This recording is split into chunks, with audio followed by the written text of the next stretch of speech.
ਸਤਿ ਸ੍ਰੀ ਅਕਾਲ। ਤੁਸੀਂ ਦੇਖ ਰਹੇ ਹੋ ਤਖਤ ਪੰਜਾਬ। ਮੈਂ ਆ ਤੁਹਾਡੇ ਨਾਲ ਸੁਖਵਿੰਦਰ ਸਿੰਘ। ਮੇਰੇ ਨਾਲ ਅੱਗੇ ਵਿਦਵਾਨ ਡਾਕਟਰ ਪਿਆਰਾ ਲਾਲ ਗਰਗ ਮੌਜੂਦ ਨੇ। ਸਵਾਗਤ ਹੈ ਤੁਹਾਡਾ ਡਾਕਟਰ ਸਾਹਿਬ। ਸ਼ੁਕਰੀਆ ਜੀ, ਬਹੁਤ ਬਹੁਤ ਸੁਖਵਿੰਦਰ ਜੀ। ਡਾਕਟਰ ਸਾਹਿਬ, ਸਭ ਤੋਂ ਵੱਡਾ ਸਵਾਲ ਇਹ ਪੈਦਾ ਹੁੰਦਾ ਹੈ ਕਿ ਜਦੋਂ ਦੀ ਨਵੀਂ ਸਰਕਾਰ ਆਈ ਆ, ਪੰਜਾਬ ਦੇ ਵਿੱਚ ਅਸ਼ਾਂਤੀ ਜੀ ਫੈਲੀ ਹੋਈ ਹੈ। ਘਟਨਾਵਾਂ ਲਗਾਤਾਰ ਵਾਪਰਦੀਆਂ ਨੇ, ਕੋਈ ਵੱਡੀਆਂ ਹੁੰਦੀਆਂ, ਕੋਈ ਨਿੱਕੀਆਂ ਹੁੰਦੀਆਂ। ਸਿੱਧਾ ਸੰਬੰਧ ਜਿਹੜਾ ਉਹ ਸੁਰੱਖਿਆ ਦੇ ਨਾਲ ਹੁੰਦਾ ਹੈ। ਫਿਰ ਵਿਰੋਧੀ ਐਕਟਿਵ ਹੋ ਜਾਂਦੇ ਨੇ ਕਿ ਜੀ ਇਹ ਪੰਜਾਬ ਚ ਅੱਤਵਾਦ ਨੂੰ ਸ਼ਹਿ ਦੇ ਰਹੇ ਨੇ ਜਾਂ ਪੰਜਾਬ ਚ ਅਸ਼ਾਂਤੀ ਫੈਲਾਉਣਾ ਚਾਹੁੰਦੇ ਨੇ। ਆ ਜਿਵੇਂ ਦੀ ਘਟਨਾ ਪਟਿਆਲੇ ਵਾਪਰੀ ਸੀ, ਉਸ ਤੋਂ ਬਾਅਦ ਜਦ ਇੰਦਰਪਾਲ ਬੱਗਾ ਨੂੰ ਲੈ ਕੇ ਵੀ ਬੀਜੇਪੀ ਨੇ ਕਿਹਾ ਇਹ ਜੀ ਖਾਲਿਸਤਾਨੀਆਂ ਨੂੰ ਸਪੋਰਟ ਕਰਦੇ ਨੇ ਜੀ, ਇਹੋ ਜਿਹੇ ਬਿਆਨ ਸਾਹਮਣੇ ਆਉਣਾ। ਤੇ ਹੁਣ ਮੋਹਾਲੀ ਦੀ ਜਿਹੜੀ ਘਟਨਾ ਵਾਪਰੀ ਹੈ, ਰਾਕਟ ਲਾਂਚਰ ਮਿਲਿਆ ਤੇ ਕੁਝ ਸ਼ੱਕੀਆਂ ਦੀ ਗੱਲ ਕੀਤੀ ਜਾ ਰਹੀ ਆ। ਇਹਨੂੰ ਸਾਰੇ ਨੂੰ ਕਿਵੇਂ ਦੇਖਿਆ ਜਾਵੇ ਕਿ ਸਰਕਾਰ ਦਿੱਲੀ ਦੇ ਵਿੱਚ ਵੀ ਬੜੀ ਅਸ਼ਾਂਤੀ ਜੀ ਰਹਿੰਦੀ ਸੀ ਜਦੋਂ ਨਵੀਂ ਸਰਕਾਰ ਆਮ ਆਦਮੀ ਪਾਰਟੀ ਦੀ ਬਣੀ ਸੀ, ਤੇ ਪੰਜਾਬ 'ਚ ਵੀ ਉਹੋ ਜਿਹਾ ਕੁਝ, ਭਾਵੇਂ ਕਦੇ ਕਿਸੇ ਤੇ ਛਾਪਾ ਪੈ ਜਾਂਦਾ, ਕਦੇ ਕੁਝ ਹੋ ਜਾਂਦਾ।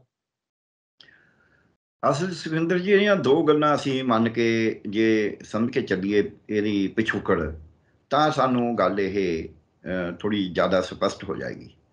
ਇੱਕ ਤਾਂ ਇਹ ਹੈ ਕਿ ਜਿਹੜੀ ਕੇਂਦਰ ਦੀ ਸਰਕਾਰ ਹੈ ਤੇ ਕੇਂਦਰ 'ਚ ਰਾਜ ਕਰਦੀ ਪਾਰਟੀ ਹੈ, ਉਹ 2024 ਦੀ ਤਿਆਰੀ ਵਾਸਤੇ ਉਹਦੇ ਕੋਲੇ ਕੋਈ ਹੋਰ ਕੰਮ ਨਹੀਂ ਕਿ ਉਹ ਦੱਸ ਸਕੇ ਅਸੀਂ ਬੇਰੁਜ਼ਗਾਰੀ ਦੂਰ ਕਰਨ ਦੀ ਗੱਲ। ਜਿਹੜਾ ਪਹਿਲਾਂ ਕਹਿੰਦੇ ਸੀ ਮੋਦੀ ਸਾਹਿਬ ਵੀ ਡਾਲਰ ਤੋਂ ਰੁਪਇਆ ਤੋਂ ਲੁਟਕਦਾ ਜਾ ਰਿਹਾ, ਹੁਣ ਤਾਂ ਹੋਰ ਵੀ ਲੁਟਕ ਗਿਆ, ਹੁਣ ਤਾਂ 78 ਰੁਪਏ ਤੇ ਪਹੁੰਚ ਗਿਆ ਇੱਕ ਕਰੀਬ। ਇੱਦਾਂ ਹੀ ਪੈਟਰੋਲ ਡੀਜ਼ਲ ਦੇ ਉੱਤੇ ਬੋਲਦੇ ਸੀ, ਉਹ ਵੀ ਜਿਹੜਾ ਕੁਝ ਵੇਚ ਰਹੇ ਨੇ ਸਾਰਾ ਕੁਛ ਉਹ। ਤੇ ਬਾਹਰਲੇ ਦੇਸ਼ਾਂ 'ਚ ਵੀ ਕੋਈ ਬਹੁਤੀ ਇਹਨਾਂ ਦੀ ਸਾਖ ਉਸ ਤਰੀਕੇ ਨਾਲ ਬਣ ਨਹੀਂ ਰਹੀ, ਜਿਹੜੀ ਉਹ ਦਿਖਾਵਾ ਤਾਂ ਕਰਦੇ ਨੇ ਵੀ ਅਸੀਂ ਯੂਕਰੇਨ ਦੇ ਮਾਮਲੇ 'ਚ ਸਾਡੀ ਗੱਲ ਮੰਨੀ ਜਾ ਰਹੀ ਹੈ। ਸੋ ਜਦ ਤੁਹਾਡੇ ਕੋਲੇ ਦੇਸ਼ ਦੇ ਅੰਦਰ ਤੇ ਦੇਸ਼ ਦੇ ਬਾਹਰ ਕਹਿਣ ਨੂੰ ਕੁਛ ਨਾ ਹੋਵੇ, ਉਦੋਂ ਫਿਰ ਹੁਕਮਰਾਨ ਕੀ ਕਰਦਾ? ਉਦੋਂ ਹੁਕਮਰਾਨ ਇਹ ਕਰਦਾ ਵੀ ਲੋਕਾਂ ਨੂੰ ਲੜਾਓ ਆਪਸ ਵਿੱਚ, ਲੋਕਾਂ ਨੂੰ ਇੱਕ ਦੂਜੇ ਦੇ ਪੂਰੇ ਦੁਸ਼ਮਣ ਬਣਾ ਦਿਓ। ਜੇ ਤਾਂ ਹੁਕਮਰਾਨ ਦੇਸ਼ ਦੀ, ਲੋਕਾਂ ਦੀ, ਸੰਵਿਧਾਨ ਦੀ ਗੱਲ ਸਮਝਦਾ ਹੋਵੇ, ਫਿਰ ਤਾਂ ਕਈ ਵਾਰ ਇਹ ਕਹਿੰਦਾ ਵੀ ਗੱਦੀ ਚਾਹੇ ਮੇਰੀ ਚਲੀ ਜਾਵੇ ਯਾਰ, ਪਰ ਮੈਂ ਇਹ ਕੰਮ ਨਹੀਂ ਕਰਨੇ। ਪਰ ਸਾਡੇ ਦੇਸ਼ ਦੇ ਹੁਕਮਰਾਨਾਂ ਦਾ ਇਤਿਹਾਸ ਦੇ ਵਿੱਚ, ਚਾਹੇ ਇੰਦਰਾ ਗਾਂਧੀ ਸੀ, ਚਾਹੇ ਹੁਣ ਮੋਦੀ ਸਾਹਿਬ ਨੇ, ਇਹ ਇਤਿਹਾਸ 'ਚ ਇਹ ਵਰਣਨ ਇਹੀ ਆਉਂਦਾ ਰਿਹਾ ਵੀ ਇਹ ਆਪਣੀ ਗੱਦੀ ਵਾਸਤੇ ਕੁਝ ਵੀ ਕਰਨ ਨੂੰ ਤਿਆਰ ਹੁੰਦੇ ਨੇ, ਸੰਵਿਧਾਨ ਦੀਆਂ ਧੱਜੀਆਂ ਉਡਾ ਦਿੰਦੇ ਨੇ। ਉਹਦੇ ਵਿੱਚ ਇੱਕ ਪਾਸਾ ਇਹ ਹੈ। ਦੂਜਾ ਪਾਸਾ ਇਹ ਹੈ ਵੀ ਮੋਦੀ ਸਾਹਿਬ ਨੂੰ ਜਿਹੜਾ ਪੰਜਾਬ ਹੈ, ਪੰਜਾਬ ਦੇ ਵਿੱਚ ਮੋਦੀ ਸਾਹਿਬ ਨੇ ਇੱਕ ਪਾਸੇ ਤਾਂ ਜਿਹੜੀਆਂ ਘੱਟ ਗਿਣਤੀਆਂ ਨੇ ਉਹਨਾਂ ਦੇ ਉੱਤੇ ਰੋਹ ਪਾਉਣ ਦੇ ਵਿੱਚ ਸਭ ਤੋਂ ਵੱਡੀ ਗਿਣਤੀ ਮੁਸਲਿਮ ਕਹਿੰਦੇ ਨੇ, ਕਿਉਂਕਿ ਇਹਨਾਂ ਨੇ ਪਹਿਲੇ ਦਿਨ ਤੋਂ ਮੁਸਲਮਾਨਾਂ ਦੇ ਖਿਲਾਫ ਕਿ ਜੀ ਆਪਦਾ ਦੇਸ਼ ਜਦ ਇਹਨਾਂ ਨੇ ਬਣਾ ਲਿਆ, ਇੱਥੇ ਕਿਉਂ ਰਹਿੰਦੇ ਨੇ, 2 ਨੰਬਰ ਦੇ ਸ਼ਹਿਰੀ ਬਣ, ਉਸ ਪਾਸੇ ਨੂੰ ਤੁਰ ਰਹੇ ਨੇ। ਪਰ ਦੂਜੇ ਪਾਸੇ ਇਹ ਸਿੱਖਾਂ ਨਾਲ ਵੀ ਘੱਟ ਨਹੀਂ ਕਰਨਾ ਚਾਹੁੰਦੇ। ਇਹ ਵੀ ਸਿੱਖ ਮਿਨੋਰਟੀ ਸਟੇਟ ਹੈ, ਉਹ ਸਿੱਖਾਂ ਨਾਲ ਘੱਟ ਤਾਂ ਨਹੀਂ ਕਰਨਾ ਚਾਹੁੰਦੇ ਕਿ ਇਹਨਾਂ ਨੇ ਇਹ ਇਤਿਹਾਸਕ ਤੌਰ ਤੇ ਦੇਖ ਲਿਆ ਵੀ ਜਿਹੜੇ ਪਾਸੇ ਸਿੱਖ ਰਲ ਜਾਂਦੇ ਨੇ ਉਸ ਪਾਸੇ ਜਿੱਤ ਹੋ ਰਹੀ ਹੈ ਆਮ ਤੌਰ ਤੇ।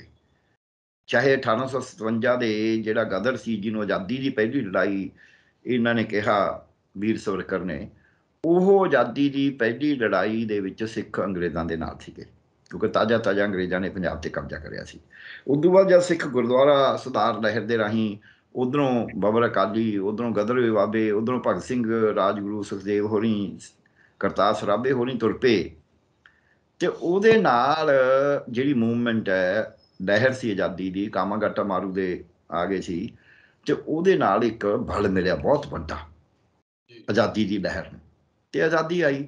ਉਦੋਂ ਬਾਅਦ ਜੇ ਅਸੀਂ ਦੇਖੀਏ, ਜਦ ਇੰਦਰਾ ਗਾਂਧੀ ਨੇ ਉਹਦੇ ਵਿੱਚ ਵਿਚਾਲੇ ਪੰਜਾਬ 'ਚ ਜਦ ਬੈਟਰਮੈਂਟ ਲਈ ਵੀ ਲਾਈ ਸੀ, ਉਦੋਂ ਵੀ ਇਹ ਜਿਹੜਾ ਮੋਰਚਾ ਸੀ ਭਾਵੇਂ ਲਾਇਆ ਤਾਂ ਉਹ ਕਮਿਊਨਿਸਟ ਪਾਰਟੀ ਨੇ ਸੀ, ਪਰ ਉਹ 'ਚ ਬਹੁਤੀ ਸਿੱਖ ਕਿਸਾਨੀ ਹੋਈ ਸੀਗੀ, ਉਹਦੀ ਵੀ ਜਿੱਤ ਹੋਈ ਸੀ। ਉਸ ਤੋਂ ਬਾਅਦ ਪੰਜਾਬੀ ਸੂਬਾ ਲਿਆ, ਪੰਜਾਬੀ ਬੋਲਦੀ ਭਾਸ਼ਾ ਦਾ, ਉਹ ਭਾਵੇਂ ਅਕਾਲੀ ਦਲ ਨੇ ਲਾਇਆ ਸੀ ਮੋਰਚਾ, ਪਰ ਉਹ ਪੰਜਾਬੀ ਭਾਸ਼ਾ ਦਾ ਸੂਬਾ ਇਹਨਾਂ ਨੂੰ ਬਣਾਉਣਾ ਪਿਆ। ਉਹ ਗੱਲ ਵੱਖਰੀ ਆ, ਉਹਦੇ ਫਾਇਦੇ ਕੀ ਨੇ, ਨੁਕਸਾਨ ਕੀ ਨੇ।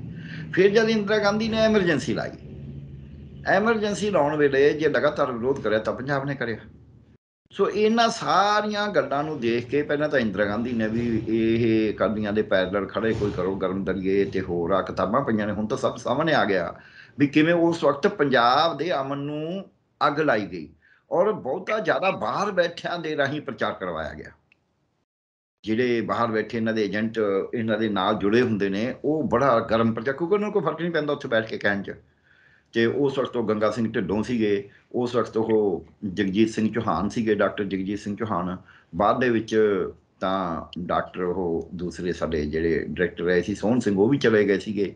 ਸੋ ਉਸ ਵਕਤ ਦੇ ਜਿਹੜੇ ਉਸ ਤਰ੍ਹਾਂ ਦੇ ਕਾਰੇ ਸੀਗੇ, ਹੌਲੀ ਹੌਲੀ ਹੌਲੀ ਹੌਲੀ ਖਾਲਿਸਤਾਨ ਦਾ ਸ਼ਬਦ ਲੋਕਾਂ ਦੇ ਮੂੰਹ 'ਚ ਪਾਇਆ ਗਿਆ। ਮੈਂ ਕਹਾਂਗਾ ਹੁਣ ਫੇਰ ਉਹੀ ਦੁਬਾਰਾ ਮੂੰਹ 'ਚ ਪਾਇਆ ਜਾ ਰਿਹਾ। ਔਰ ਜੇ ਅਸੀਂ ਦੇਖੀਏ, ਉਹ ਜਿਹੜੇ ਖਾਲਿਸਤਾਨ ਵਾਲੇ ਨੇ ਉਹ ਵੀ ਇਹੀ ਕਹਿੰਦੇ ਨੇ ਵੀ ਕੁਝ ਸਾਲਾਂ ਬਾਅਦ ਹਿਸਟਰੀ ਆਪਣੇ ਆਪ ਨੂੰ ਰਿਪੀਟ ਕਰਦੀ ਹੈ। ਪਹਿਲਾਂ 84 'ਚ 36 ਸਾਲਾਂ ਬਾਅਦ ਰਿਪੀਟ ਕਰੀ ਸੀ, ਉਹ ਇਹ ਕਹਿੰਦੇ ਨੇ 34 ਤੇ 2 36, ਤੇ ਹੁਣ ਕਹਿੰਦੇ ਨੇ ਵੀ ਹੁਣ ਫੇਰ 36 ਸਾਲ ਹੋ ਗਏ ਤੇ ਹੁਣ ਫੇਰ ਰਿਪੀਟ ਕਰੂਗੀ।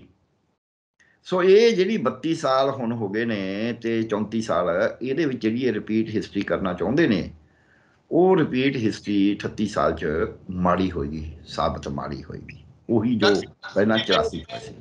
ਮੈਂ ਇੱਕ ਸਵਾਲ ਜੋੜਾਂ ਕਿ ਮਨੀਸ਼ ਤਿਵਾੜੀ ਉਹਨਾਂ ਦਾ ਵੀ ਟਵੀਟ ਆਇਆ, ਉਹ ਕਹਿੰਦੇ ਕਿ ਇੰਦਰਾ ਗਾਂਧੀ ਦੇ ਸਮੇਂ 1980 ਦੀ ਗੱਲ ਕਰਦੇ ਨੇ ਕਿ ਦਰਬਾਰਾ ਸਿੰਘ ਦੀ ਸਰਕਾਰ ਨਾਲ ਵੀ ਇਹੀ ਕੁਝ ਹੋਇਆ ਸੀ, ਸੇਮ ਉਵੇਂ ਦਾ ਕਹਿੰਦੇ ਹੁਣ ਵਾਪਰ ਰਿਹਾ। ਇਹ ਉਧਰ ਨੂੰ ਇਸ਼ਾਰਾ ਕਰਦਾ ਕਿ ਪੰਜਾਬ ਕਿਹੜੇ ਪਾਸੇ ਜਾ ਰਿਹਾ ਹੁਣ।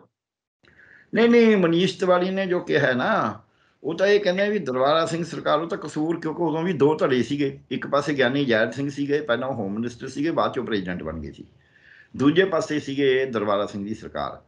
ਦਰਬਾਰਾ ਸਿੰਘ ਇੱਕ ਕਿਸਮ ਦੇ, ਜਿਹਨੂੰ ਆਪਾਂ ਕਹੀਏ ਪੱਕੇ ਸੈਕੂਲਰ ਸੀਗੇ, ਧਰਮ ਨਿਰਪੱਖ ਬੰਦੇ ਸੀਗੇ। ਅਸੀਂ ਮਿਲਿਆ ਉਹਨਾਂ ਨੂੰ ਐਜ਼ ਟ੍ਰੇਡ ਯੂਨੀਅਨ ਲੀਡਰ ਵੀ। ਮੈਂ ਡਾਕਟਰਾਂ ਦਾ ਲੀਡਰ ਸੀਗਾ, ਅਸੀਂ ਉਹਨਾਂ ਨਾਲ ਮੀਟਿੰਗਾਂ ਵੀ ਕਰੀਆਂ ਨੇ। ਉਹ ਬੜੇ ਪੱਕੇ ਸੀ। ਗਿਆਨੀ ਜ਼ੈਲ ਸਿੰਘ ਨੂੰ ਕੋਈ ਬਹੁਤਾ ਫਰਕ ਨਹੀਂ ਪੈਂਦਾ ਸੀ, ਜਿਵੇਂ ਗੁਰੂ ਗੋਬਿੰਦ ਸਿੰਘ ਮਾਰਗ ਗਿਆਨੀ ਜ਼ੈਲ ਸਿੰਘ ਨੇ ਬਣਾਇਆ ਸੀ, ਤੇ ਮਦਨ ਲਾਲ ਢੀਂਗਰੇ ਦੀਆਂ ਅਸਥੀਆਂ ਲਿਆਓ ਜੀ, ਹੈਂ, ਤੇ ਫਿਰ ਸ਼ਹੀਦ ਊਧਮ ਸਿੰਘ ਦੀਆਂ ਲਿਆਓ ਜੀ। ਉਹ ਇਹ ਸਾਰਾ ਕੰਮ ਨਾ ਉਹਨਾਂ ਨੂੰ ਬੜਾ ਤਰੀਕੇ ਨਾਲ ਆਉਂਦਾ ਸੀ ਵੀ ਸਿੱਖੀ 'ਚ, ਕਿਉਂਕਿ ਆਪ ਪ੍ਰਚਾਰਕ ਰਹੇ ਸੀ ਸਿੱਖੀ ਦੇ ਕਿਸੇ ਜ਼ਮਾਨੇ 'ਚ। ਹਾਲਾਂਕਿ ਉਹ ਆਜ਼ਾਦੀ ਘੁਲਾਟੀਏ ਸੀ, ਕਾਫੀ ਉਹਨਾਂ ਨੇ, ਉਹਨਾਂ ਦੀ ਕੰਟਰੀਬਿਊਸ਼ਨ ਆ ਪੰਜਾਬ 'ਚ ਸੀ, ਕੋਈ ਗੱਲ ਨਹੀਂ, ਪਰ ਇਹ ਇੱਕ ਨੈਗੇਟਿਵ ਵਿੱਚ। ਪਰ ਜੇ ਇਹਨਾਂ ਨੂੰ ਅਸੀਂ ਐਂ ਦੇਖੀਏ ਸਿਰਫ ਇਹੀ ਸੀ, ਇਹ ਨਹੀਂ ਸੀ। ਜਦ ਤੁਸੀਂ ਹੁਣ ਸਾਡੇ ਸਾਹਮਣੇ ਕਿਤਾਬਾਂ ਆ ਗਈਆਂ, ਮੈਂ ਥੋੜ੍ਹੀ ਜਿਹੀ ਬੈਕਗਰਾਊਂਡ ਤਾਂ ਦੱਸ ਰਿਹਾ ਵੀ ਪਤਾ ਲੱਗ ਜੇ। ਸਾਡੇ ਸਾਹਮਣੇ 2 ਕਿਤਾਬਾਂ ਤਾਂ ਪੱਕੀਆਂ ਹੀ ਬਹੁਤ ਵੱਡੀਆਂ ਆ ਗਈਆਂ। ਅਸੀਂ ਮਾਰਕੀਟ ਅੱਡੀ ਵਾਲੀ ਕਿਤਾਬ ਨੂੰ ਛੱਡ ਦਈਏ, ਅਸੀਂ ਹੋਰ ਜਿਹੜੀ ਇੱਥੇ ਗਵਰਨਰ ਹੁੰਦੇ ਸੀ ਉਦੋਂ, ਪਾਂਡੇ, ਬੀ ਡੀ ਪਾਂਡੇ ਸਾਹਿਬ ਨੇ ਕਿਤਾਬ ਲਿਖੀ, ਜਿਹੜੀ ਕਿ ਉਹਨਾਂ ਨੇ ਆਪਣੀ ਬੇਟੀ ਨੂੰ ਕਿਹਾ ਵੀ ਮੇਰੇ ਮਰਨ ਤੋਂ 5 ਸਾਲ ਬਾਅਦ ਛਪਾਏ, ਉਹ ਛਪ ਗਈ। ਉਹ ਕਿਤਾਬ ਨੂੰ ਵੀ ਛੱਡ ਦਈਏ। ਅਸੀਂ GVS ਸਿੱਧੂ, ਜਿਹੜੇ ਕਿ ਉਸ ਵਕਤ ਕੂਟਨੀਤਿਕ ਰਹੇ ਸੀਗੇ ਅਧਿਕਾਰੀ, ਇਸੇ ਚੀਜ਼ ਨੂੰ ਹੈਂਡਲ ਕਰਦੇ ਸੀ। ਤੇ ਦੂਜੇ ਇੱਕ ਧਰ, ਜਿਹੜੇ ਧਰ ਸੀਗੇ ਉਹ ਵੀ ਜਿਹੜੇ ਸੀ MK ਧਰ, ਉਹ ਜੁਆਇੰਟ ਡਾਇਰੈਕਟਰ ਰਹੇ ਸੀ CBI ਦੇ। ਉਹਨਾਂ ਦਾ ਝੁਕਾਅ RSS ਵੱਲ ਸੀ। ਆਪ ਹੀ ਲਿਖਦੇ ਨੇ ਉਹ ਕਿਤਾਬ 'ਚ। ਉਹਨਾਂ ਨੇ ਕਿਤਾਬ ਲਿਖੀ ਹੈ ਓਪਨ ਸੀਕ੍ਰੇਟਸ, ਖੁੱਲ੍ਹੇ ਭੇਤ। ਉਪਲਬਧ ਹੈ ਹੁਣ, ਕੋਈ ਝਗੜਾ ਨਹੀਂ ਉਹਦੇ 'ਚ। ਤੇ ਇਸੇ ਤਰ੍ਹਾਂ ਹੀ ਇਹ GVS ਸਿੱਧੂ ਸਾਹਿਬ ਵਾਲੀ ਕਿਤਾਬ ਹੁਣ ਤਾਂ ਪੰਜਾਬੀ 'ਚ ਵੀ ਇਹਦਾ ਟ੍ਰਾਂਸਲੇਸ਼ਨ ਹੋ ਗਿਆ ਤੇ ਅੰਗਰੇਜ਼ੀ 'ਚ ਵੀ ਉਪਲਬਧ ਹੈ। ਇਹਨਾਂ ਕਿਤਾਬਾਂ ਨੂੰ ਪੜ੍ਹ ਕੇ ਪਤਾ ਲੱਗਦਾ ਵੀ ਇੱਥੇ ਅੱਗ ਲਾਈ ਗਈ ਸੀ। ਅੱਗ ਲੱਗਣੀ ਨਹੀਂ ਸੀ, ਅੱਗ ਲਾਈ ਗਈ ਸੀ ਕਈ ਤਰੀਕਿਆਂ ਨਾਲ, ਤੌਰ ਤਰੀਕਿਆਂ ਨਾਲ, ਹੱਲਾਸ਼ੇਰੀ ਦੇਣ ਨਾਲ। ਹੁਣ ਵੀ ਬਿਲਕੁਲ ਉਹੀ ਕੁਝ ਹੋ ਰਿਹਾ। ਇਹ ਨਾ ਸੋਚੀਏ ਅਸੀਂ। ਤੇ ਦੂਜਾ ਪੱਖ ਜਿਹੜਾ ਹੈਗਾ ਕਿ ਦਿੱਲੀ ਦੇ ਵਿੱਚ ਵੀ, ਜਿਵੇਂ ਤੁਸੀਂ ਕਿਹਾ, ਇੱਥੇ ਵੀ ਹੋਇਆ। BJP ਨੂੰ ਇਹ ਲੱਗਦਾ ਵੀ ਸਾਡਾ ਕੰਪੀਟੀਟਰ ਹੁਣ ਕਾਂਗਰਸ ਨਹੀਂ ਹੈ, ਸਾਡੀ ਕੰਪੀਟੀਟਰ ਆਪ ਪਾਰਟੀ ਹੈ। ਤੇ ਆਪ ਪਾਰਟੀ ਦੀ ਸਰਕਾਰ ਕਿਤੇ ਵੀ ਹੋਵੇ, ਉਹਨੂੰ ਆਰਾਮ ਨਾਲ ਨਾ ਰਹਿਣ ਦਿਓ, ਚੈਨ ਨਾਲ ਨਾ ਰਹਿਣ ਦਿਓ। 100 ਨੁਕਸ ਹੁੰਦੇ ਨੇ ਸਰਕਾਰਾਂ ਦੇ। ਮੈਂ ਇਹ ਨਹੀਂ ਕਹਿੰਦਾ ਵੀ ਕੋਈ ਆਪ ਪਾਰਟੀ ਦੀ ਸਰਕਾਰ ਸਾਰਾ ਕੁਝ ਠੀਕ ਕਰ ਰਹੀ ਹੈ, ਪਰ ਕੇਂਦਰ ਦੀ ਜਿਹੜੀ ਸਰਕਾਰ ਹੈ BJP ਦੀ, ਉਹਨੂੰ ਇਹ ਲੱਗਦਾ ਵੀ ਆਪ ਪਾਰਟੀ ਵਾਲੇ ਸਾਡੇ ਉੱਤੇ ਗਲਬਾ ਪਾਉਣਗੇ। ਹੁਣ ਅਰੇ ਚਲੇ ਵੀ ਗਏ ਨੇ, ਤੁਹਾਨੂੰ ਪਤਾ ਹੀ ਹੈ, ਹਿਮਾਚਲ ਜਾ ਕੇ ਆਏ ਨੇ, ਗੁਜਰਾਤ ਜਾ ਕੇ ਆਏ ਨੇ, ਹਰਿਆਣੇ 'ਚ ਵੀ ਆਪਦੇ ਪੈਰ ਪਸਾ ਰਹੇ ਨੇ। ਸੋ ਇਸ ਕਰਕੇ ਉਹਨਾਂ ਨੂੰ ਇੱਕ ਡਰ ਹੈ, ਵੱਡਾ ਡਰ ਇਹ ਹੈ ਵੀ ਹੁਣ ਸਾਨੂੰ ਇਹ ਰਿਪਲੇਸ ਨਾ ਕਰਦੇ। ਉਹਦਾ ਕਾਰਨ ਕੀ ਹੈ ਕਿ RSS ਵੀ ਥੋੜ੍ਹੀ ਕਨੀ ਉਹਦੇ ਕਨੀ ਡੱਕਾ ਸੁੱਟ ਸਕਦਾ। ਇਹ ਵੱਡੀ ਗੱਲ ਇਹ ਹੈ। ਹੁਣ ਜਿਹੜੀ ਜਿੱਦਾਂ ਦੀ ਸਰਕਾਰ ਆਈ ਹੈ, ਜੇ ਆਪਾਂ ਇਸ ਨੂੰ ਦੇਖੀਏ, ਜਿਹੜੀਆਂ ਘਟਨਾਕ੍ਰਮ ਹੋਏ ਨੇ, ਜਿਹੜੀ ਉਹ ਸ਼ਿਵ ਸੈਨਾ ਵਾਲਾ ਬਾਲ ਠਾਕਰੇ ਜਿਹੜਾ ਹੈਗਾ, ਉਹ ਉੱਥੋਂ ਦੀ ਸਰਕਾਰ ਦੀ ਜਿਹੜੀ ਸ਼ਿਵ ਸੈਨਾ ਸਰਕਾਰ 'ਚ ਉਹਦੇ ਉਲਟਾ ਵਾਲਾ। ਉਹ ਬਾਲ ਠਾਕਰੇ ਗਰੁੱਪ ਸੀ, ਪਰ ਫਿਰ ਵੀ ਉਸ ਗਰੁੱਪ ਦੇ ਬੰਦਿਆਂ ਨੇ ਜਾ ਕੇ ਕਿਹਾ ਪੁਲਿਸ ਅਧਿਕਾਰੀਆਂ ਨੂੰ ਕਿ ਜੀ ਇਹ ਖਰਾਬ ਕਰੇਗਾ ਬੰਦਾ ਸ਼ਰਮਾ ਜਿਹੜਾ, ਇਹ ਇਸ ਨੂੰ ਨੱਥ ਪਾਓ। ਪਰ ਉਹਨਾਂ ਨੇ ਨਹੀਂ ਪਾਈ। ਉਹਨੂੰ ਤਾਂ ਨੱਥ ਪਾਉਣਾ ਕੋਈ ਔਖਾ ਕੰਮ ਨਹੀਂ। ਜਿਹੜੇ ਸਰਕਾਰ ਦੇ ਏਜੰਟ ਹੁੰਦੇ ਨੇ ਨਾ, ਉਹਨਾਂ ਨੂੰ ਨੱਥ ਪਾਉਣਾ ਔਖਾ ਕੰਮ ਨਹੀਂ ਹੁੰਦਾ, ਜੇ ਸਰਕਾਰ ਪਿੱਛੇ ਦੂਜੀ ਉਤਲੀ ਸਰਕਾਰ ਸਪੋਰਟ ਨਾ ਕਰੇ। ਇੱਦਾਂ ਹੀ ਜਿਹੜੇ ਦੂਜੇ ਰਾਜਪੁਰੇ ਤੋਂ ਟਕਸਾਲ ਵਾਲੇ ਆਏ, ਟਕਸਾਲ ਦਾ ਤਾਂ ਪੁਰਾਣਾ ਇਤਿਹਾਸ ਆਪਣੇ ਸਾਡੇ ਸਾਹਮਣੇ ਹੀ ਆ ਹੁਣ ਜੋ ਕੁਝ ਹੋ ਰਿਹਾ। ਟਕਸਾਲ ਦੇ ਵਿੱਚ ਜਿਹੜਾ ਅਖੰਡ ਕੀਰਤਨੀ ਜੱਥਾ ਤੇ ਟਕਸਾਲ ਆ, ਅਖੰਡ ਕੀਰਤਨੀ ਜੱਥੇ ਦੇ ਉਹਨਾਂ ਦੀ ਡੈਥ ਹੋ ਗਈ ਸੀ, ਤੇ ਉਹ ਉਹਨਾਂ ਦੀ ਪਤਨੀ ਸੀ ਅਮਰਜੀਤ ਕੌਰ। ਉਹਨੇ ਬੀਬੀ ਅਮਰਜੀਤ ਕੌਰ ਨੇ ਬੜਾ ਸਟੈਂਡ ਲਿਆ ਵੀ ਕੀ ਹੋ ਰਿਹਾ ਹੈ, ਕਿਵੇਂ ਕਰਦੇ ਨੇ ਇਹ। ਸੋ ਆਪਸ ਵਿੱਚ ਵੀ ਬਥੇਰੀਆਂ ਲੜਾਈਆਂ ਹੋਰ ਸਾਰਾ ਕੁਝ ਹੁੰਦਾ ਹੈ। ਸੋ ਸਾਨੂੰ ਇਹ ਗੱਲ ਸਮਝ ਕੇ ਚੱਲਣੀ ਪਊਗੀ ਕਿ ਕਿਵੇਂ ਆਪਸ ਵਿੱਚ ਭਰਾ ਮਾਰ ਜੰਗ ਕਰਾਈ ਜਾਂਦੀ ਹੈ ਇੱਕ ਪਾਸੇ, ਦੂਜੇ ਪਾਸੇ ਲੋਕਾਂ ਨੂੰ ਜਿਹੜੀ ਯੂਥ ਹੈ ਉਹਨੂੰ ਖਤਮ ਕਰਨ ਦਾ ਤੌਰ ਤਰੀਕਾ ਲੱਭਿਆ ਜਾਂਦਾ ਹੈ। ਹੁਣ ਜਿਵੇਂ ਜੇ ਇਹ ਉਹ ਜਿਹੜਾ ਲੜਕਾ ਸੀ ਉਹਦੀ ਡੈਥ ਹੋਈ ਦੀਪ ਸਿੱਧੂ ਦੀ, ਉਹ ਇਨਵੈਸਟੀਗੇਟ ਨਹੀਂ ਕਰਾਇਆ, ਜਦ ਕਿ ਉਹਦੀ ਇਨਵੈਸਟੀਗੇਸ਼ਨ ਕਰਾਉਣੀ ਚਾਹੀਦੀ ਸੀ ਉੱਚ ਪੱਧਰੀ, ਵੀ ਐਕਸੀਡੈਂਟ ਹੈ ਕੀ ਹੈ ਸੱਚਮੁੱਚ। ਉਹਨੂੰ ਜਿਹਨੇ ਬਣਾਉਣਾ ਸੀ ਆਪਦੀ ਮਰਜ਼ੀ ਨਾਲ ਐਕਸੀਡੈਂਟ ਬਣਾਉਣਾ ਸੀ ਐਕਸੀਡੈਂਟ, ਉਹਦੇ ਸਮਰਥਕਾਂ ਨੇ ਵੀ ਇਹ ਮੰਗ ਨਹੀਂ ਕਰੀ ਵੀ ਇਹਦੇ ਜੁਡੀਸ਼ੀਅਲ ਜਾਂਚ ਹੋਵੇ, ਜਦ ਕਿ ਉਸ ਤੋਂ ਬਗੈਰ ਤਾਂ ਮਾਮਲਾ ਹੱਲ ਨਹੀਂ ਹੋਣਾ ਸੀ।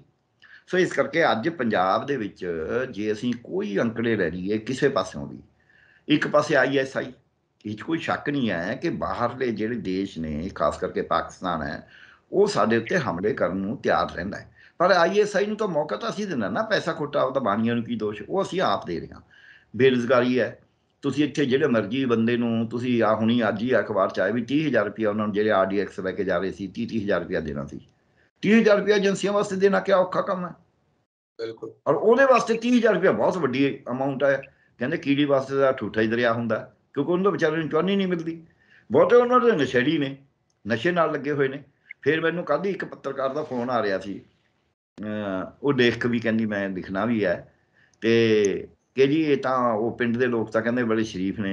ਮੈਂ ਉਹਨੂੰ 2 ਕਹਾਣੀਆਂ ਸੁਣਾਈਆਂ, ਛੋਟੇ ਛੋਟੇ ਮੁਕਤਸਰੀ ਦੱਸੂਗਾ। ਸਾਡੇ ਪਿੰਡੋਂ ਇੱਕ ਵਾਰੀ ਬੰਦਾ ਫੜ ਲਿਆ, CIA ਸਟਾਫ ਦੇ ਵਿੱਚ ਗਿਆ ਹੋਇਆ, ਤੇ ਉਹ ਪਿੰਡ ਦੇ ਸਾਰੀ ਪੰਚਾਇਤ ਲੋਕ ਇਕੱਠੇ ਹੋ ਕੇ ਚਲੇ ਗਏ ਕਿ ਜੀ ਇਹ ਤਾਂ ਬਹੁਤ ਹੀ ਸ਼ਰੀਫ ਬੰਦਾ ਹੈ। ਉਹ ਜਿਹੜਾ ਉੱਥੇ SHO ਸੀ, ਉਹ ਸਿਆਣਾ ਸੀ, ਇਨਵੈਸਟੀਗੇਟਿੰਗ ਅਫਸਰ, ਉਹਨੇ ਆਖਿਆ ਕੋਈ ਨਹੀਂ ਬੈਠੋ, ਮੰਜੇ ਮੁੰਜੇ ਢਹਾ ਤੇ। ਉਹ ਜੰਗਲ ਜਿਹੀ ਸੀ ਥਾਣਾ ਜਿਹੜਾ CIA ਦੇ ਸਟਾਫ ਦਾ ਸੀ, ਤੇ ਚਾਚੂ ਪਲਾਤੀ, ਤੇ ਫਿਰ ਕਹਿੰਦਾ ਬੁਲਾਓ ਉਹਨੂੰ ਵੀ। ਉਹ ਬੰਦਾ ਆ ਗਿਆ, ਹਾਂ ਵੀ ਦੱਸ ਕਿੱਥੇ ਨੇ। ਉਹ ਸਾਡੇ ਪਿੰਡ ਆਟੇ ਦੀ ਚੱਕੀ ਸੀ, ਉਹਦੇ ਲਾਗੇ ਉਹਨੇ ਹਥਿਆਰ ਦੱਬੇ ਹੋਏ ਸੀ ਸਾਰੇ, ਔਰ ਨਾਲ ਲਿਜਾ ਕੇ ਉਹਨਾਂ ਦੇ ਸਾਹਮਣੇ ਘਲਾਤੇ। ਏਦਾਂ ਹੀ ਸਾਡੇ ਸੰਗਰੂਰ ਦੇ ਵਿੱਚ ਉੱਥੇ ਗੁਰਦੁਆਰਾ ਹੈ, ਇਹਦਾ ਮਹਿਲ ਹੁੰਦਾ ਸੀ ਰਾਜੇ ਦਾ, ਉਹਦੇ ਵਿੱਚ, ਤੇ ਉਹ ਸੜਕ ਦੇ ਉੱਤੇ ਉਹਨਾਂ ਨੇ ਇੱਕ ਦਰਖਤ ਦੇ ਉੱਤੇ ਇੱਕ ਕੱਪੜਾ ਜਿਹਾ ਬੰਨਿਆ ਹੋਇਆ ਸੀ। ਉੱਥੇ ਰਹਿੰਦੇ ਸੀ ਜਿਹੜੇ ਖਾੜਕੂ, ਉਹ ਦੇਖਣ ਨੂੰ ਆਲੇ ਦੁਆਲੇ ਬੜੀ ਸ਼ਰੀਫ ਲੱਗਦੇ ਸੀ। ਸੋ ਜਿਹੜੇ ਬੰਦੇ, ਇਹ ਟ੍ਰੇਨਿੰਗ ਹੁੰਦੀ ਹੈ ਇਹਨਾਂ ਨੂੰ ਵੀ ਤੁਸੀਂ ਕਿਵੇਂ ਬਿਹੇਵ ਕਰਨਾ ਲੋਕਾਂ 'ਚ, ਕਿਵੇਂ ਉੱਥੋਂ ਨਿਕਲਣਾ ਹੈ, ਕਿਵੇਂ ਭੱਜਣਾ ਹੈ। ਇਹ ਜਿਹੜੀਆਂ ਗੱਲਾਂ ਨੇ ਸਾਨੂੰ ਇਹ ਸਮਝ ਹੋਣੀ ਚਾਹੀਦੀ ਹੈ ਕਿ ਇਹਨਾਂ ਦੇ ਪਿੱਛੇ ਵੱਡੀਆਂ ਤਾਕਤਾਂ ਹੁੰਦੀਆਂ ਨੇ, ਇਕੱਲਾ ਨਹੀਂ ਕੋਈ ਬੋਲ ਸਕਦਾ। ਹੁਣ ਕੀ ਹੈ, ਹੁਣ ਜਿਹੜੀ ਇਹ ਜਦ ਵੱਧ ਨਹੀਂ ਰਿਹਾ ਸੀ, ਗੱਲ ਬਹੁਤਾ ਰੌਲਾ ਨਹੀਂ ਪਿਆ, ਉਹ ਬੰਦਾ ਜਿਹੜਾ ਸੀ ਪਰਵਾਨਾ, ਉੱਥੇ ਬਹਿ ਕੇ ਗੁਰਦੁਆਰਾ ਦੂਖ ਨਿਵਾਰਨ 'ਚ, ਤਾਂ ਇਹਨਾਂ ਨੇ ਆਖਿਆ ਵੀ ਕੋਈ ਨਹੀਂ ਹੈ, ਤਾਂ ਫਿਰ ਉਹ ਹੋਰ ਬੰਦੇ ਭੇਜਤੇ। ਉਹ ਉੱਥੇ ਜਾਣਾ, ਉਹਨਾਂ ਨੂੰ ਰੋਕਣਾ ਤਾਂ ਕੋਈ ਔਖਾ ਕੰਮ ਨਹੀਂ ਸੀ ਨਾ। ਜਿੱਡਾ ਮਰਜ਼ੀ ਇਕੱਠ ਹੋਵੇ, ਉਹਨੂੰ ਰੋਕਣ ਦੇ ਤੌਰ ਤਰੀਕੇ ਹੁੰਦੇ ਨੇ, ਉਹ ਤੌਰ ਤਰੀਕਾ ਤਾਂ ਉੱਥੇ ਵਰਤਿਆ ਹੀ ਨਹੀਂ ਗਿਆ।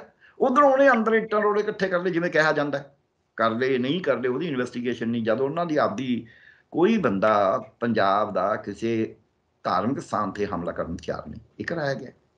ਸੋ ਇਸ ਤੋਂ ਸਾਨੂੰ ਸੁਚੇਤ ਰਹਿਣਾ ਪਏਗਾ। ਜਿਹੜਾ ਕੱਲ੍ਹ ਰੱਖਣਾ, ਤੁਸੀਂ ਦੇਖੋ ਕੈਪਟਨ ਅਮਰਿੰਦਰ ਸਿੰਘ ਪਹਿਲੇ ਦਿਨ ਤੋਂ ਲਾਉਂਦਾ ਪਾਕਿਸਤਾਨ ਪਾਕਿਸਤਾਨ ਪਾਕਿਸਤਾਨ, ਮੈਂ ਕੁਛ ਕੇ ਕਰ ਦੂੰ। ਉਹ ਕੀ ਸੀ, ਕੈਪਟਨ ਅਮਰਿੰਦਰ ਸਿੰਘ BJP ਜਾ ਵੀ ਲੜਿਆ ਪ੍ਰੈਕਟੀਕਲੀ ਤਾਂ, ਤੇ ਕੈਪਟਨ ਅਮਰਿੰਦਰ ਸਿੰਘ ਦਾ ਵੀ ਮੈਂ ਤਾਂ ਘੁਸ ਕੇ ਮਾਰ ਦੂੰ ਉਹਨਾਂ ਨੂੰ, ਉਹਦਾ ਸਾਰਾ ਤੌਰ ਤਰੀਕਾ ਉਹੀ ਸੀ।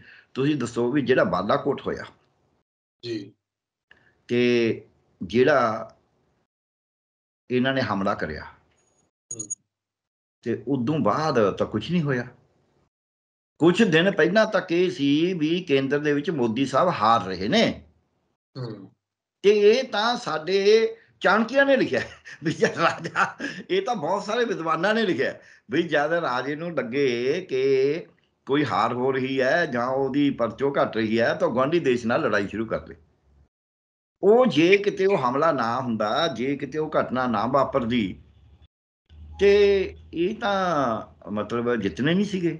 ਇਹ ਬਹੁਤ ਸਾਰਿਆਂ ਦੇ ਇਹ ਅੰਦਾਜ਼ੇ ਨੇ, ਤੇ ਇਹ ਅੰਦਾਜ਼ੇ ਸੱਚੇ ਵੀ ਹੋ ਸਕਦੇ ਨੇ, ਕਿਉਂਕਿ ਇੱਕ ਵਕਤ ਤੁਸੀਂ ਮੂਵਮੈਂਟ ਬਦਲਦੀ, ਜਿਵੇਂ ਪਿਛਲੇ ਵਾਰੀ ਇਹਨੂੰ ਕੇਜਰੀਵਾਲ ਦੇ ਉਹ ਖਾਲਿਸਤਾਨ ਵਾਲਿਆਂ ਕੋਲ ਮੋਗੇ ਰਹਿਣ ਕਰਕੇ ਕਹਿੰਦਾ ਵੀ ਖਾਲਿਸਤਾਨੀ ਖਾਲਿਸਤਾਨੀ ਖਾਲਿਸਤਾਨੀ, ਤੇ ਮੌੜ ਦੇ ਵਿੱਚ ਬੰਬ ਧਮਾਕਾ ਕਰਾ ਕੇ ਉਹ ਸਾਰਾ ਕੁਝ ਹੋਇਆ।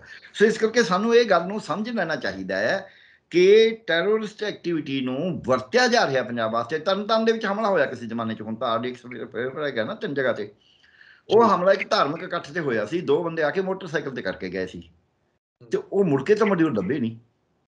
ਉਦੋਂ ਬਾਅਦ ਕਿਉਂ ਨਹੀਂ ਹੋਇਆ? ਜਦ ਕੋਈ ਘਟਨਾ ਕਰਨਾ ਹੁੰਦਾ ਉਦੋਂ ਬੜੇ ਮੋਡਿਊਲ ਆ ਜਾਂਦੇ ਨੇ। ਹੁਣ ਕਿਉਂਕਿ ਜਿਹੜੀ ਇਹ ਸਰਕਾਰ ਆ ਆਪ ਵਾਲੀ, ਬੀਜੇਪੀ ਨੂੰ ਆਪਦੀ ਹਾਰ ਤਾਂ ਹਜਮ ਨਹੀਂ ਹੋ ਰਹੀ, ਨਾ ਅਕਾਲੀਆਂ ਨੂੰ ਹਜਮ ਹੋ ਰਹੀ ਹੈ, ਨਾ ਕਾਂਗਰਸੀਆਂ ਨੂੰ ਹਜਮ ਹੋ ਰਹੀ ਹੈ, ਕਹਿਣ ਨੂੰ ਜੋ ਮਰਜ਼ੀ ਕਹੀ ਜਾਣ। ਫਿਰ ਉਹਦੇ ਵਿੱਚ ਬਾਕੀ ਜਦ ਅਕਾਲੀ ਆਏ, ਕਾਂਗਰਸੀ ਆਏ, ਇਹਨਾਂ ਨੇ ਆਨਸਰ ਕਦੇ ਕੰਮ ਸ਼ੁਰੂ ਨਹੀਂ ਕਰਿਆ ਸੀ। ਇਹਨਾਂ ਨੇ ਆਨਸਰ ਸ਼ੁਰੂ ਤਾਂ ਕਰਿਆ ਨਾ, ਸਫਲ ਨੇ, ਘੱਟ ਸਫਲ ਨੇ, ਗਲਤੀਆਂ ਕੰਮ ਕਰੇਗਾ ਤਾਂ ਗਲਤੀਆਂ ਤਾਂ ਹੋਣਗੀਆਂ। ਸੋ ਇਸ ਗੱਲ 'ਚੋਂ ਇਹ ਬੇਚੈਨ ਨੇ। ਇਸ ਬੇਚੈਨੀ 'ਚ ਉੱਧਰੋਂ 2024 ਤਾਂ ਆ ਹੀ ਗਿਆ, ਉਹ ਤਾਂ ਕੋਈ ਟਾਈਮ ਹੀ ਨਹੀਂ ਰਿਹਾ ਹੁਣ। ਤੇ ਸੋ ਜਦ ਜਿਹੜੀ 1.5-2 ਸਾਲ ਨੂੰ ਚੋਣ ਹੋਣੀ ਆ, ਉਹਦੀ ਤਿਆਰੀ ਹੋਣੇ ਤੋਂ ਸ਼ੁਰੂ ਹੋਈ ਹੈ। ਔਰ ਇਹ ਗੱਲ ਹੁਣ ਕਿਤਾਬਾਂ 'ਚ ਆ ਚੁੱਕੀ ਕਿ ਇੰਦਰਾ ਗਾਂਧੀ ਨੇ ਵੀ ਜਿਹੜਾ ਬਲੂ ਸਟਾਰ ਸਾਰਾ ਕੁਝ, ਜਿਹੜਾ ਸੰਤ ਜਰਨੈਲ ਸਿੰਘ ਭਿੰਡਰਾਂਵਾਲੇ ਵਾਲਾ ਪ੍ਰਕਰਨ ਸੀ, ਉਹ 85 ਦੇ ਵਿੱਚ ਚੋਣਾਂ ਹੋਣੀਆਂ ਸੀ, ਉਹ 85 ਦੀਆਂ ਚੋਣਾਂ ਵਾਸਤੇ ਤਿਆਰੀ ਸੀ। ਹੁਣ ਤਾਂ ਇਹ ਲਿਖਤੀ ਆ ਗਿਆ, ਇਹੀ ਕੁਛ ਇਹ ਕਰ ਰਹੇ ਨੇ। ਸੋ ਇਸ ਕਰਕੇ ਸਾਨੂੰ ਪੰਜਾਬੀਆਂ ਨੂੰ ਇਸ 'ਚ ਸਮਝ ਲੈਣਾ ਚਾਹੀਦਾ ਹੈ ਕਿ ਜੇ ਸਾਡੇ ਕੋਲ ਡਾਕੂਮੈਂਟਡ ਪ੍ਰੂਫ, ਜਾਂ ਤਾਂ ਉਹਨਾਂ ਦੇ ਅਧਿਕਾਰੀ ਰਹੇ ਨੇ ਉਹ ਬੰਦੇ, ਉਹਨਾਂ ਨੇ ਸਭ ਦੇ ਨਾਮ ਲਿਖੇ ਹੋਏ ਨੇ, ਉਹ ਬੰਦੇ ਅੱਜ ਜਿਉਂਦੇ ਨੇ ਬਹੁਤ ਸਾਰੇ ਉਹਨਾਂ 'ਚੋਂ, ਉਹ ਫਿਰ ਕਹਿ ਦੇਣ ਵੀ ਭਾਈ ਇਹ ਗਲਤ ਕਹਿੰਦੇ ਨੇ। ਇਹਦਾ ਮਤਲਬ ਹੈ ਵੀ ਇਹ ਸੱਚ ਹੈ।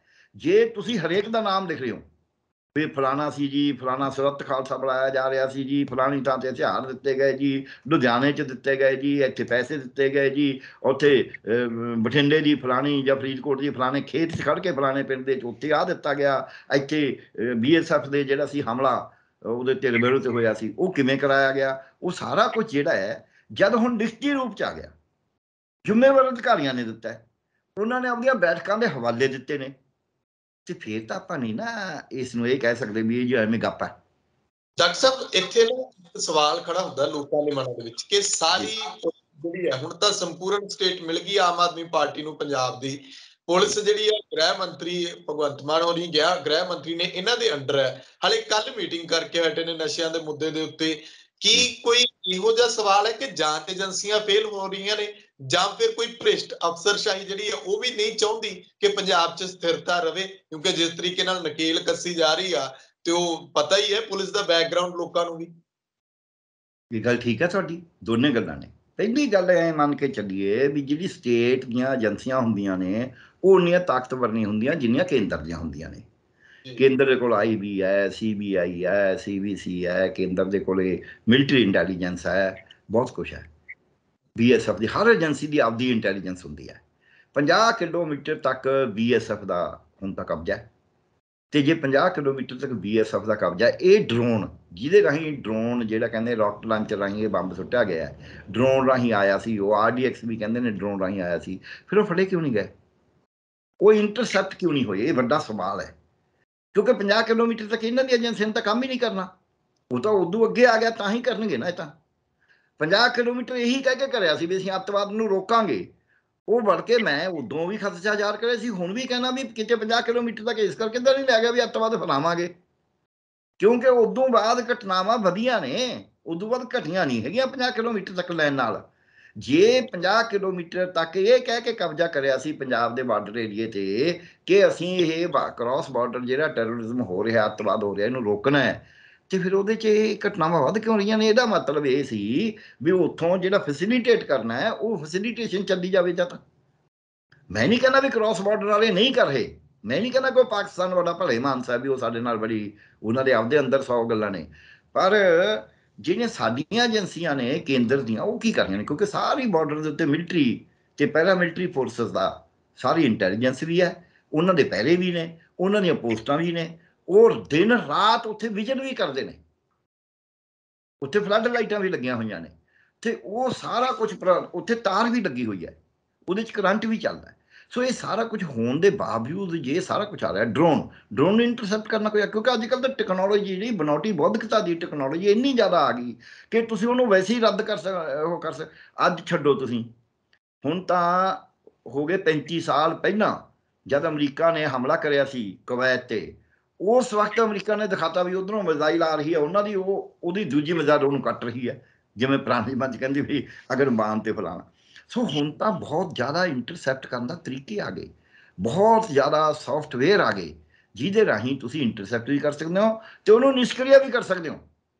ਆ ਹੁਣ ਯੂਕਰੇਨ ਤੇ ਜਿਹੜਾ ਰੂਸ ਦਾ ਜੰਗ ਹੈ ਉਹਦੇ 'ਚ ਇਹ ਹੁਣ ਸਾਹਮਣੇ ਆ ਗਿਆ ਰਿਪੋਰਟਾਂ ਕਿ ਹੁਣ ਰੂਸ ਨੇ ਇਹ ਫੈਸਲਾ ਕਰ ਲਿਆ ਵੀ ਜਿਹੜੀ ਬਾਕੀ ਯੂਰਪੀ ਦੇਸ਼ਾਂ ਦੀ, ਅਮਰੀਕਾ ਦੀ ਉਹਨੂੰ ਕੁੰਮਕ ਆ ਰਹੀ ਹੈ, ਉਹਨੂੰ ਪਹਿਲਾਂ ਨਿਸ਼ਕਿਰਿਆ ਕਰੀ ਜਾਓ, ਰਸਤੇ 'ਚ ਹੀ ਆਉਣ ਹੀ ਨਾ ਦਿਓ ਇਹਨਾਂ ਕੋਲੇ। ਉਹ ਇਹ ਕੁਝ ਕਰ ਰਹੇ ਨੇ।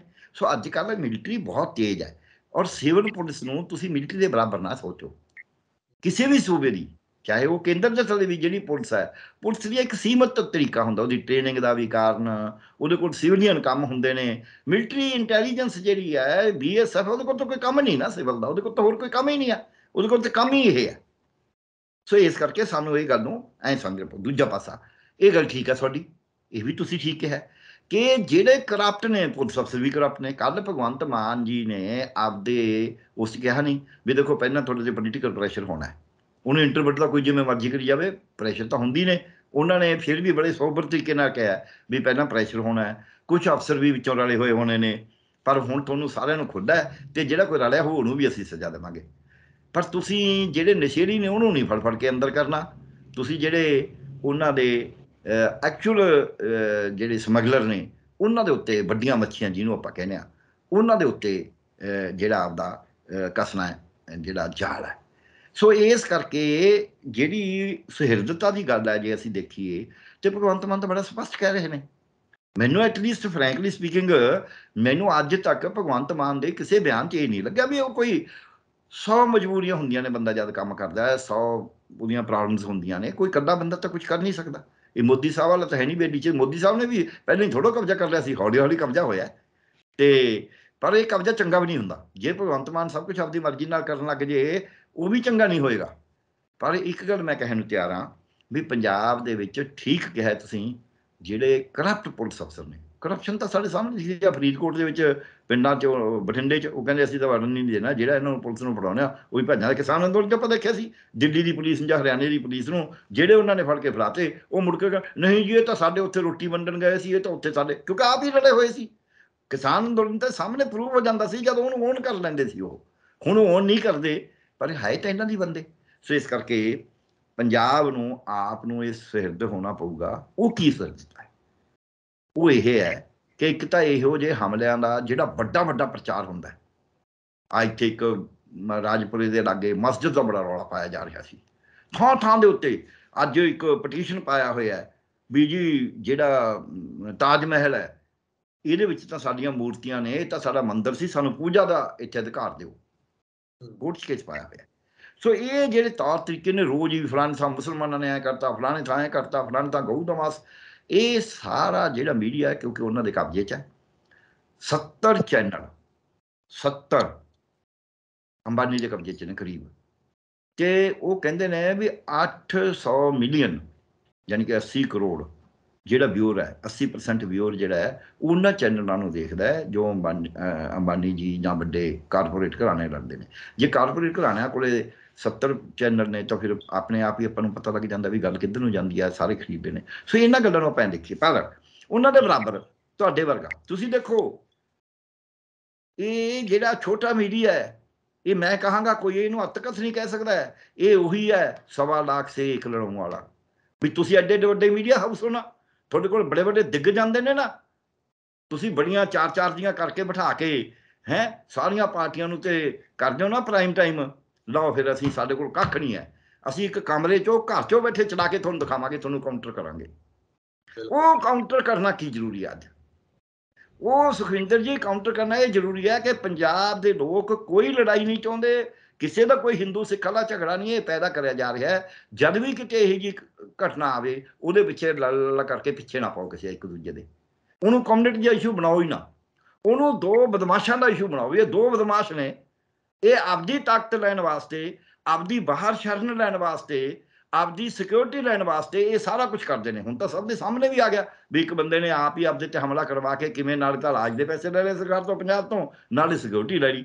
ਸੋ ਇਹ ਜਿਹੜਾ ਹੈ ਸਾਨੂੰ ਸਾਰਿਆਂ ਨੂੰ ਇਹ ਸਮਝਣਾ ਪਊਗਾ ਕਿ ਸਾਡੀਆਂ ਦੁਕਾਨਾਂ, ਸਾਡੇ ਵਪਾਰ, ਸਾਡੀ ਖੇਤੀ, ਸਾਡੀ ਪੜ੍ਹਾਈ, ਸਾਡੇ ਹੋਰ ਕੰਮਕਾਜ ਤਾਂ ਹੀ ਚੱਲਣਗੇ ਜੇ ਇੱਥੇ ਸ਼ਾਂਤੀ ਰਹੂਗੀ। ਪਹਿਲਾਂ ਆਪਾਂ ਬਹੁਤ ਭੁਗਤ ਲਿਆ। ਸੁਖਪਾਲ ਦਾ ਟਵੀਟ ਹੈ ਉਹਦੇ ਉੱਤੇ ਵੀ ਗੱਲ ਕਰਨੀ ਬਣਦੀ ਹੈ ਇਸ ਮਸਲੇ ਨੂੰ ਲੈ ਕੇ। ਹਾਲਾਂਕਿ ਹੋਰ ਵੀ ਸਾਰੇ ਇਸੇ ਤਰੀਕੇ ਦਾ ਸ਼ਾਇਦ ਨਜ਼ਰੀਆ ਰੱਖਦੇ ਨੇ ਕਿ ਕਹਿੰਦੇ ਸਰਕਾਰ ਇਹ ਨਾ ਹੋਵੇ ਕਿ ਹੁਣ ਨਿਰਦੋਸ਼ਾਂ ਨੂੰ ਚੱਕ ਲੇ, ਜਿਵੇਂ ਕਹਿੰਦੇ ਪਿਛਲੇ ਸਮਿਆਂ ਦੇ ਵਿੱਚ ਯੂਆਪਾ ਦੀ ਬੜੀ ਦੁਰਵਰਤੋਂ ਕੀਤੀ ਗਈ, ਸਿੱਖ ਨੌਜਵਾਨਾਂ ਨੂੰ ਅੰਦਰ ਕੀਤਾ ਗਿਆ, ਕਈਆਂ ਨੂੰ ਉਹਨਾਂ ਨੇ ਛੁਡਾਇਆ ਵੀ ਫਿਰ ਆਪਣੇ ਤੌਰ ਦੇ ਉੱਤੇ। ਤੇ ਗੱਲ ਫਿਰ ਉੱਥੇ ਯੂਆਪੇ ਤੇ ਆ ਕੇ ਮੁੱਕਦੀ ਹੈ ਕਿ ਦੇਸ਼ ਧਰੋਹ ਦੀ ਪਰਿਭਾਸ਼ਾ ਕੀ ਕਰੋਗੇ ਜੇ ਇਹੋ ਜਿਹੀਆਂ ਘਟਨਾਵਾਂ ਜਦੋਂ ਵਾਪਰਦੀਆਂ? ਦੇਖੋ, ਇਹਨਾਂ ਘਟਨਾਵਾਂ ਦੇ ਵਿੱਚ ਜਿਹੜੀ ਲੋੜ ਕੀ ਹੈ, ਜਿਹੜੀ ਸਟੇਟ ਹੈ, ਪੰਜਾਬ ਦਾ ਰਾਜ ਹੈ, ਜਿਹੜਾ ਪੰਜਾਬ ਦੀ ਸਰਕਾਰ ਹੈ, ਉਹਦੇ ਤਾਂ ਹਾਲ ਇਹ ਹੁੰਦਾ ਹੈ, ਸੱਪ ਦੇ ਮੂੰਹ 'ਚ ਕੋੜ ਕਿਰਦੀ, ਖਾਵੇ ਤਾਂ ਕੋੜੀ ਤੇ ਛੱਡੇ ਤਾਂ ਕਲੰਕੀ। ਜੋ ਸੈਂਟਰ ਦੀ ਏਜੰਸੀਆਂ ਨਾਲ ਕੋਆਪਰੇਟ ਨਹੀਂ ਕਰਦਾ ਤਾਂ ਕਹਿੰਦੇ ਨੇ ਕੋਆਪਰੇਟ ਨਹੀਂ ਕਰਦਾ, ਇਹ ਐਂਟੀ ਨੈਸ਼ਨਲ ਹੋ ਗਿਆ। ਜੇ ਕਰਦਾ ਹੈ ਤਾਂ ਫਿਰ ਇਹ ਨਜਾਇਜ਼ ਫੜੇ ਜਾਂਦੇ ਨੇ ਜਿਹੜੇ ਇਹ ਹੈ। ਇਹ ਅੱਜ ਹੀ ਇੱਕ ਰਿਪੋਰਟ ਹੈਗੀ ਆ ਅਖਬਾਰਾਂ ਦੇ ਵਿੱਚ ਕਿ 124 ਯੂਆਪਾ ਦੇ ਅੰਦਰ 124 ਇਹ 1870 ਦੇ ਵਿੱਚ ਅੰਗਰੇਜ਼ ਨੇ ਬਣਾਇਆ ਸੀ। ਸਡੀਸ਼ਨ ਦਾ ਚਾਰਜ ਜਿਹਨੂੰ ਕਹਿੰਦੇ ਨੇ, ਵੀ ਰਾਜ ਦਾ ਤਖਤਾ ਉਟਾਉਣਾ ਚਾਹੁੰਦੇ ਨੇ, ਖਰਾਬ ਕਰਨਾ ਚਾਹੁੰਦੇ ਨੇ, ਅਸ਼ਾਂਤੀ ਫੈਲਾਉਣਾ ਚਾਹੁੰਦੇ ਨੇ।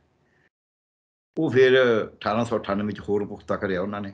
ਉਹੀ ਅੰਗਰੇਜ਼ ਦਾ ਰਾਜ ਚੱਲ ਰਿਹਾ ਹੁਣ। ਹਾਲਾਂਕਿ ਅੱਜ ਕੱਲ੍ਹ ਸੁਪਰੀਮ ਕੋਰਟ ਦੇ ਵਿੱਚ ਸਰਕਾਰ ਨੇ ਹਲਫਨਾਮਾ ਦਾਇਰ ਕਰਿਆ ਹੈ ਵੀ ਅਸੀਂ ਇਹਨੂੰ ਮੁੜ ਕੇ ਵਿਚਾਰਾਂਗੇ।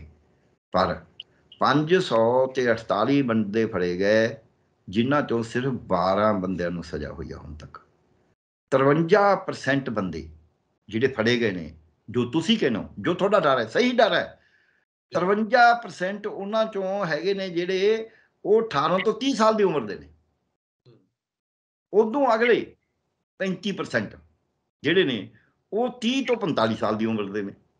ਇਹਦਾ ਮਤਲਬ 88% ਬੰਦੇ ਯੰਗ ਏਜ ਗਰੁੱਪ 'ਚ, ਵਰਕਿੰਗ ਏਜ ਗਰੁੱਪ 'ਚ ਨੇ, ਸਰਗਰਮ ਜੀਵਨ 'ਚ ਨੇ। ਉਹਨਾਂ ਤੋਂ ਤੁਸੀਂ ਜੀਵਨ ਤਬਾਹ ਕਰ ਦਿੰਦੇ ਹੋ, ਜ਼ਮਾਨਤ ਵੀ ਨਹੀਂ ਹੁੰਦੀ। ਸੋ ਇਸ ਕਰਕੇ ਗੱਲ ਠੀਕ ਹੈ ਤੁਹਾਡੀ, ਕੇਂਦਰ ਦੀਆਂ ਏਜੰਸੀਆਂ, ਕਿਉਂਕਿ ਕਾਨੂੰਨ ਕੇਂਦਰ ਦਾ, ਕੇਂਦਰ ਦੀਆਂ ਏਜੰਸੀਆਂ ਫੜ ਕੇ ਅੰਦਰ ਕਰੀ ਜਾਂਦੀਆਂ ਨੇ। ਇਹਨੂੰ ਰੋਕਣ ਦਾ ਤਰੀਕਾ ਦੋ ਹੀ ਨੇ।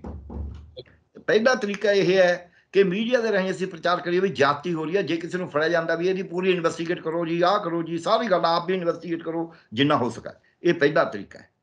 ਦੂਜਾ ਤਰੀਕਾ ਇਹ ਹੈ ਵੀ ਲੋਕ ਇਕੱਠੇ ਹੋ ਕੇ ਇਹ ਗੱਲ ਦੇ ਉੱਤੇ ਇੱਕ ਸ਼ਾਂਤਮਈ ਸਟਰਗਲ, ਕਿ ਅਸੀਂ ਪੰਜਾਬ ਨੂੰ ਮਰਨ ਨਹੀਂ ਦੇਣਾ, ਭਾਈਚਾਰੇ ਨੂੰ ਇਕੱਠਾ ਕਰਨ। ਹਿੰਦੂ ਜਿਵੇਂ ਹੁਣ ਆਹ ਸ਼੍ਰੋਮਣੀ ਅਕਾਲੀ ਦਲ ਨੇ ਆਪਦੇ ਆਪ ਨੂੰ ਬਚਾਉਣ ਵਾਸਤੇ ਕੱਲ੍ਹ ਨੂੰ ਇਕੱਠ ਬੁਲਾਇਆ ਹੋਇਆ।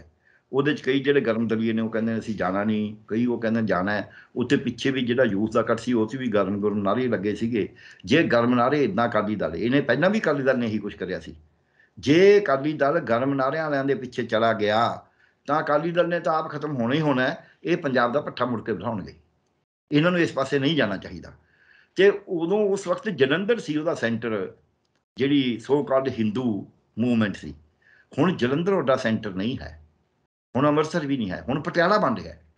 ਇਹ ਪਟਿਆਲੇ ਨੂੰ ਵੀ ਦੇਖਣਾ ਪਏਗਾ ਵੀ ਇੱਥੋਂ ਅਸੀਂ ਆਏ ਨਾ ਨੇ। ਪਟਿਆਲਾ ਤੇ ਲੁਧਿਆਣੇ ਦੇ ਵਿੱਚ ਵੀ ਕੋਈ ਲਾਜਾ ਚੋਗਾ ਪਾ ਕੇ ਨਾ ਕਰੇ ਮੈਂ ਜੀ ਉਹ 2020 ਵਾਲੇ ਐਂ ਕਹਤਾ। 2020 ਵਾਲਾ ਵੀ ਉਹੀ ਹੈ, ਇਹ ਭਰਾ ਨੇ। 2020 ਵਾਲਾ ਵੀ ਉਹੀ ਕੁਛ ਕਰਦਾ। ਇਹ ਕਾਊਂਟਰ ਕਰਦੇ ਨੇ ਆਪਸ ਵਿੱਚ ਰਾਏ ਕਰਕੇ ਵੀ ਤੂੰ ਐਂ ਕਰੀ, ਮੈਂ ਤੈਨੂੰ ਐਂ ਕਰੂੰਗਾ। ਸੋ ਇੱਥੇ ਤੱਕ ਵੀ ਗੱਲ ਹੈਗੀ ਹੈ। ਸੋ ਇਸ ਕਰਕੇ ਇਹ ਪਟਿਆਲਾ ਤੇ ਲੁਧਿਆਣਾ ਇਹ ਸੈਂਟਰ ਬਣ ਰਹੇ ਨੇ। ਲੁਧਿਆਣਾ ਬਹੁਤ ਵੱਡਾ ਮਾਨਚੈਸਟਰ ਹੈ ਇੰਡੀਆ ਦਾ। ਸੋ ਇਸ ਕਰਕੇ ਪੰਜਾਬ ਦਾ ਸਾਨੂੰ ਇਹ ਕੋਸ਼ਿਸ਼ ਰੱਖਣੀ ਚਾਹੀਦੀ ਹੈ ਵੀ ਅਸੀਂ ਇਹਨਾਂ ਸ਼ਹਿਰਾਂ ਨੂੰ ਸ਼ਾਂਤ ਨਾ ਹੋਣ ਦਈਏ। ਇੱਥੋਂ ਦੇ ਜਿਹੜੇ ਹਿੰਦੂ ਨੇ ਉਹ ਇਸ ਗੱਲ ਨੂੰ ਕਹਿਣ ਵੀ ਨਾ, ਬਿਲਕੁਲ ਨਹੀਂ, ਸਾਨੂੰ ਯਾਰ ਸ਼ਾਂਤੀ ਚਾਹੀਦੀ ਹੈ, ਪਹਿਲਾਂ ਬਥੇਰਾ ਤਬਾਹ ਹੋ ਗਿਆ। ਸੋ ਇਹੀ ਦੋ ਤਰੀਕੇ ਨੇ, ਮੀਡੀਆ ਤੇ ਲੋਕਾਂ ਦਾ ਇਕੱਠ। ਇਹਨੂੰ ਕਮਿਊਨਲ ਨਾ ਬਣਾਈਏ। ਕੋਈ ਬੰਦਾ ਕਮਿਊਨਲ ਨਹੀਂ ਚਾਹੁੰਦਾ, ਵਿਅਕਤੀ ਨੇ ਜਿਹੜੇ ਉਹ ਆਪਣੀ ਤਾਕਤ ਵਾਸਤੇ ਚਾਹੁੰਦੇ ਨੇ। ਜੀ ਸ਼ੁਕਰੀਆ ਡਾਕਟਰ ਸਾਹਿਬ, ਧੰਨਵਾਦ ਤੁਹਾਡਾ, ਬਹੁਤ ਬਹੁਤ ਸ਼ੁਕਰੀਆ। ਸੋ ਮੇਰੇ ਨਾਲ ਮੌਜੂਦ ਸਨ ਮੁੱਖ ਵਿਦਵਾਨ ਡਾਕਟਰ ਪਿਆਰਾ ਲਾਲ ਗਰਗ। ਪੰਜਾਬ ਦੀ ਸ਼ਾਂਤੀ ਨੂੰ ਕੌਣ ਲਾਗੂ ਲਾਉਣਾ ਚਾਹੁੰਦਾ ਹੈ ਉਹਦੇ ਉੱਤੇ ਅਸੀਂ ਚਰਚਾ ਕੀਤੀ ਹੈ। ਤੁਸੀਂ ਆਪਣੇ ਵਿਚਾਰ ਕਮੈਂਟ ਜ਼ਰੂਰ ਕਰਿਓ। ਤਖਤ ਪੰਜਾਬ ਨੂੰ ਸਬਸਕ੍ਰਾਈਬ ਕਰੋ। ਮੈਨੂੰ ਇਜਾਜ਼ਤ ਦਿਓ। ਧੰਨਵਾਦ।